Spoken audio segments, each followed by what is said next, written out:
লাগিব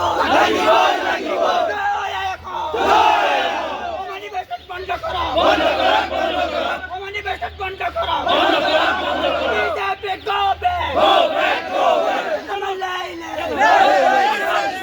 বিজেপি সরকার হায় হায় সরকার হায় হায় সরকার মুর্দাবাদ হাওয়ান বন্ধ করা বন্ধ করা বন্ধ করা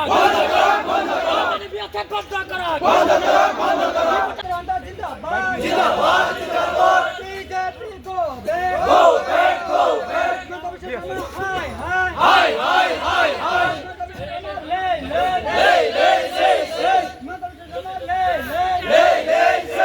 মুসলমানের ওপৰত যি অমানৱীয় উচ্ছেদ চলি আছে তাক আমি ধিক্কাৰ জনাইছোঁ।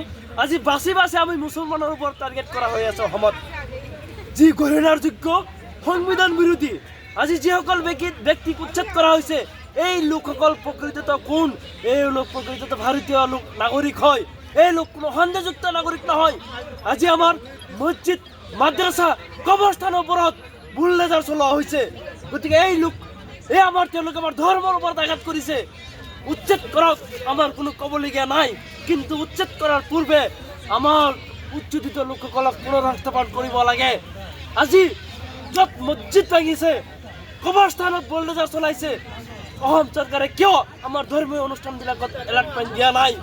গতিকে আমাৰ মাদ্ৰাছাসমূহত কিয় এলাৰ্টমেণ্ট দিয়া নাই? ইয়াৰ কাৰণে জহুৰী অসম চৰকাৰ। আজি বাংলাদেশী নামত বিদেশীকেইটা নামত মুছলমানৰ ওপৰত অত্যাচাৰ কৰা হৈ আছে। আচলতে কি বিজেপি চৰকাৰখন মুছলমানক আজি যিসকল ব্যক্তিক উচ্ছেদ কৰা হৈছে বাংলাদেশী নামত, ফৰেনাৰ নামত, এই মানুহখিনিক অমানৱীয় উচ্ছেদ কৰি আছে, বিদেশী কৈ পেলাই এই মানুহখিনিক পুছবেক কৰা হৈ আছে।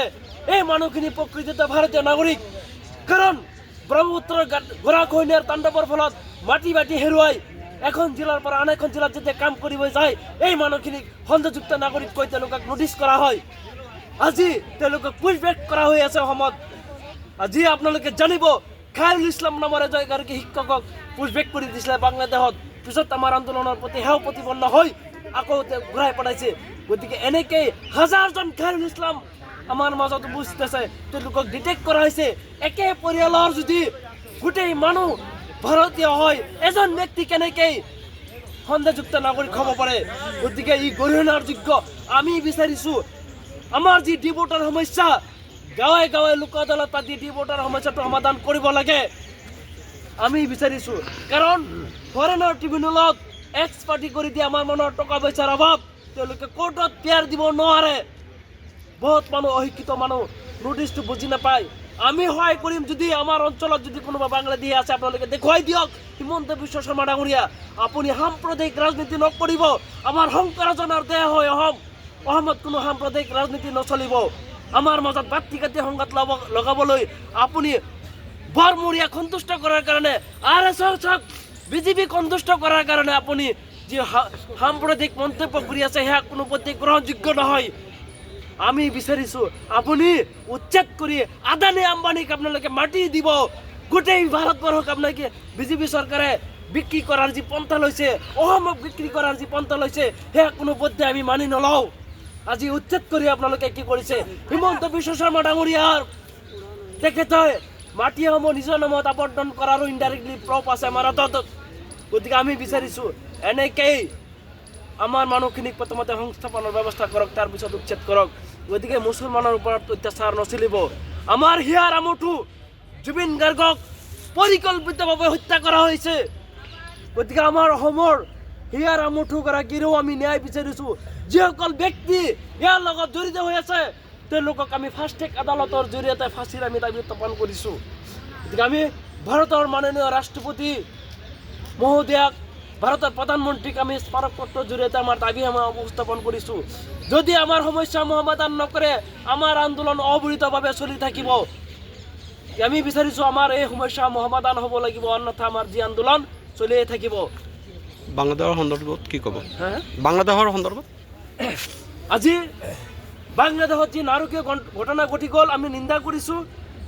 মানুহ হত্যাকাৰীক দৃষ্টান্তমূলক শাস্তিৰ আমি দাবী কৰিছোঁ। আমি পূৰ্বতে কৈ অহাৰ দৰে বাংলাদেশৰ লগত ভাৰত চৰকাৰে অৰ্থনৈতিক অৱৰোধ কৰিব লাগে যেতিয়ালৈকে দুয়ে শাস্তি নাপায়। তদ্ৰুপ য'ত য'ত মবলাইজিং হৈছে, আমাৰ অসমতো হৈছে, ভাৰতবৰ্ষৰ বিভিন্ন ৰাজ্যত হৈছে, য'ত য'ত হৈছে। গতিকে ভাৰত চৰকাৰে এই মবলাইজিংটো বন্ধ কৰিব লাগে। ইয়াৰ এটা উদাহৰণ দেখুৱাই দিব লাগে। ফাষ্ট ট্ৰেক আদালতৰ জৰিয়তে এই ব্যক্তিসকলক ফাঁচীৰ দাবী আমি উত্থাপন কৰিছোঁ। আজি অভয় নীলৰ ক্ষেত্ৰতো সেই ব্যক্তিসকলক এৰি দিব নালাগে। অভয় নীলৰো আমি দাবী ন্যায়ৰ দাবী বিচাৰিছোঁ।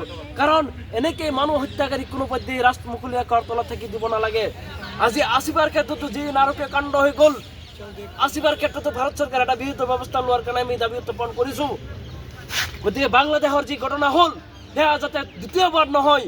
আজি ভাৰত চৰকাৰে এটা দৃষ্টান্তমূলক ব্যৱস্থা লৈ দেখাই দিব লাগে। বাংলাদেশৰ লগত আলোচনা কৰি যিসকল ব্যক্তি আছে তেওঁলোককো ফাঁচীৰ দাবী আমি উত্থাপন কৰিছোঁ।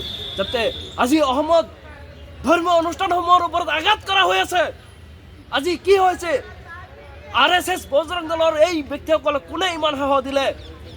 আজি সকলো ব্যক্তিৰে ধৰ্মৰ অধিকাৰ আছে, ভাৰতত থকা খোৱাৰ অধিকাৰ আছে, ভাৰতীয় সংবিধানে আমাক অধিকাৰ দিছে। আজি 25 মাৰ্চত খ্ৰীষ্টমাছৰ দিনা এচাম উদণ্ড যুৱকে আক্ৰমণ কৰিছে, গীৰ্জাঘৰত তেওঁলোকে আক্ৰমণ কৰিছে। অসমত বজৰং দলৰ কিছুমান কেডাৰে আমাৰ খ্ৰীষ্টান ভাইসকলক আক্ৰমণ কৰা পৰিলক্ষিত হৈছে বৰদিনৰ দিনাখন। গতিকে ইয়াক গৰিহণাৰ যোগ্য, যিহেতু ভাৰতবৰ্ষ ধৰ্মই নিৰপেক্ষ ৰাষ্ট্ৰ। গতিকে সংবিধানৰ ওপৰত কোনো বস্তু নহয়। গতিকে সংবিধানৰ আওতাত থাকি গোটেই কামখিনি কৰিব লাগে। গতিকে আমি বিচাৰিছোঁ ধৰ্মৰ নামত ৰাজনীতি নকৰিব হিমন্ত বিশ্ব শৰ্মা ডাঙৰীয়া। আপোনাৰ নেতৃত্বত আপুনি যি সাম্প্ৰদায়িক ৰাজনীতি অসমত আৰম্ভ কৰিছে, শংকৰ হাজনৰ দেশত কোনো ধৰণৰ সাম্প্ৰদায়িক ৰাজনীতি নচলিব। গতিকে আমাৰ মোচাৰ যি দাবী আছে এই দাবীসমূহ পূৰণ কৰক, অন্যথা আমাৰ যি জঙ্গী আন্দোলন চলি থাকিব। 1971 চনৰ 25 মাৰ্চৰ পিছত যদি কোনো বিদেশী আহিছে তেওঁলোক খেদি পঠাওক, আমাৰ ক'বলগীয়া নাই, আমিও সহযোগ কৰিম। কিন্তু বাংলাদেশী বিদেশী কেইটাৰ নামত আমাৰ মানুহক অত্যাচাৰ কৰিব, মিয়া মুছলমান কৈ পেলাই মুছলমানৰ ওপৰত অত্যাচাৰ কৰিব, সেয়া আমি কোনো পধ্যে গ্ৰহণ নকৰোঁ। গতিকে আমি ভাৰতৰ প্ৰধানমন্ত্ৰী ৰাষ্ট্ৰপতি মহোদয়ক আমি আহ্বান জনাইছোঁ, অতি শীঘ্ৰে ইয়াৰ এটা ব্যৱস্থা ল'ব লাগে বুলি আমি যন্তৰ মন্তৰৰ পৰা আমি অনুৰোধ কৰিছোঁ। অন্যথা যি আমাৰ দাবী গোটেই ভাৰতবৰ্ষলৈকে চলিব। ডক্টৰ হিমন্ত বিশ্ব শৰ্মা এজন অত্যাচাৰী মুখ্যমন্ত্ৰী। এইকাৰণে কৈছোঁ তেখেত হত্যাকাৰী মুখ্যমন্ত্ৰী। প্ৰথমতে তেখেতে বুলডোজাৰ লগাই মানুহৰ মুছলমানৰ ঘৰ ভাঙে, তাৰপিছত পুলিচ লগাই মানুহক গুলিয়াই অমানৱীয়ভাৱে তেওঁলোকক মাৰি দিয়ে। মই সেইকাৰণে কৈছোঁ অসমৰ মুখ্যমন্ত্ৰী ডক্টৰ হিমন্ত বিশ্ব শৰ্মা যেতিয়ালৈকে অসমত তেওঁ গাদী দখল কৰি ৰাখিব তেতিয়ালৈকে মুছলমানৰ ওপৰত অত্যাচাৰ কৰিব লাগে। এই অত্যাচাৰ বন্ধ কৰিব লাগিব। আজি অসমৰ বাচি কেৱল মুছলমানক উচ্ছেদ কৰি আছে। আজি লতুমাৰী উচ্ছেদ যদি ফৰেষ্ট হৈছে, লতুমাৰীক প্ৰায় 20,000 মানুহক বেগত কৰি দিছে। মই লতুমাৰীৰ উচ্ছেদৰ পৰাই মই মুখ্যমন্ত্ৰীক চেলেঞ্জ কৰিছিলোঁ যে অসমত কিমান ফৰেষ্ট আছে, আপোনাৰ যদি বুকুত দম আছে গোটেই অসমৰ ফৰেষ্ট খালী কৰি দেখাওক। এই ফৰেষ্টত কোন জনগোষ্ঠীৰ মানুহে বসবাস কৰে আৰু আন জনগোষ্ঠীৰ মানুহে কিমান বসবাস কৰে, এই মানুহখিনিক এটা শ্বেতপত্ৰ প্ৰস্তুত কৰি আপুনি ৰাজহুৱা কৰক। মুখ্যমন্ত্ৰী সেয়া দম নাই। মুখ্যমন্ত্ৰী কেৱল মুছলমানক এক অত্যাচাৰ কৰি তেখেতে ভাবিছে তেখেতৰ গাদী দখল কৰি RSS আৰু দিল্লীক সন্তুষ্ট কৰিবলৈ তেখেতে ৰাজনীতি কৰি আছে অসমত। এই অত্যাচাৰী আৰু এই ভ্ৰষ্টাচাৰী হিমন্ত বিশ্ব শৰ্মাই 26ক এই অত্যাচাৰী চৰকাৰক আমি জবাব দিম। আমি মাটিহীন নাছিলোঁ, আমি ভূমিহীন নাছিলোঁ, আমি গৃহহীন নাছিলোঁ, কিন্তু ব্ৰহ্মপুত্ৰে হাজাৰ বিঘা মাটি নিয়াৰ পিছত আমি বেগৰ হৈছোঁ, যাৰ ফলত আমিতো থাকিব লাগিব। কিন্তু এই চৰকাৰে আমাক সংস্থাপন নিদি কেৱল আৰু কেৱল আমাক উচ্ছেদৰ নামত অত্যাচাৰ কৰে, তাৰপিছত সন্দেহযুক্তৰ নামত আমাক বিদেশী বুলি তেওঁলোকে অত্যাচাৰ কৰে। আজি 15জন মানুহক তেওঁলোকে ডিটেইন কৰিছে। ইমান কি আলাউদ্দিন চাকি আছে তেওঁলোকে মানুহ দেখিলেই তেখেতে ক'ব পাৰে যে বিদেশী বুলি। আমি বাৰম্বাৰ আমি মুখ্যমন্ত্ৰীক দাবী জনাইছোঁ যে 1971 চনৰ পিছত 25 মাৰ্চৰ পিছত চাহে হিন্দু হওক চাহে মুছলিম হওক, যি জাতি জনগোষ্ঠীৰে নহওক কিয় যদি কোনোবা আহে সেইটোৰ দায়িত্ব মুছলিম ছাত্ৰ সন্থাক দেখাই দিয়ক, আমি তেওঁলোকক আমি বাংলাদেশত পঠিয়াই দিম। কিন্তু মুখ্যমন্ত্ৰী সেয়া নকৰে, কেৱল সন্দেহযুক্তৰ নামত, ডিভোটাৰৰ নামত আৰু উচ্ছেদৰ নামত তেখেতে ৰাজনীতি কৰে। এই ৰাজনীতি বন্ধ যেতিয়ালৈকে নহ'ব আমি অসম নহয় দিল্লীত আমি মাহে প্ৰতিবাদ কৰিবলৈ আমি প্ৰস্তুত আছোঁ।